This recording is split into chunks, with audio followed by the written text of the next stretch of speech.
જય જવાન જય કિસાન।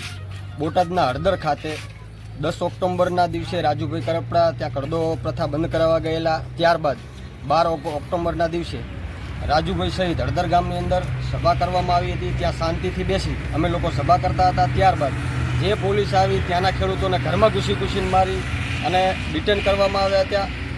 આજે 2 મહિનાનો સમય થઈ ગયો। ત્યારબાદ અમે લોકોએ 2 મહિનાની જેલ ભોગવી અને આજે આ જેલ પ્રથાની બહાર આવ્યા છીએ। કરદો સમગ્ર ગુજરાતની અંદર આ કરદો સંપૂર્ણ રીતે બંધ થયો છે અને ક્યાંક ને ક્યાંક અમારી જે જેલ ભોગવી છે એ લેખે લાગી છે અને આવનાર દિવસોમાં પણ ફરી વખત આવી રીતે ક્યાંય પણ ખેડૂતો સાથે ક્યાંય અન્યાય થતો હશે ત્યાં અમે જવાના છીએ।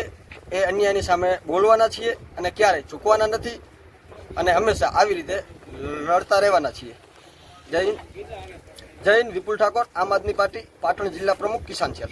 આમ આદમી પાર્ટી દ્વારા બાઇક રેલીનું આયોજન અમારે કરવામાં આવેલ છે। જે અમારે વિપુલભાઈ ઠાકોર, રાહુલભાઈ ઠાકોર જે બોટાદ કરદા પ્રથાની અંદર જેલવાસ ભોગવી અને આવ્યા છે, ન્યાયતંત્રએ આજે અમને જામીન મળ્યા। અમે એમાં ખુશ છીએ બધાય।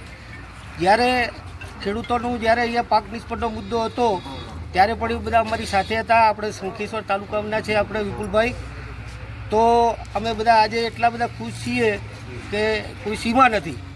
અને આમ આદમી પાર્ટી હવે ટૂંક સમયમાં તાલુકા જિલ્લા પંચાયતની ચૂંટણીઓ આવી રહી છે, તો એમાં દમખમથી લડવાના છીએ। અમે કોઈનાથી બીવાના નથી, ડરવાના નથી।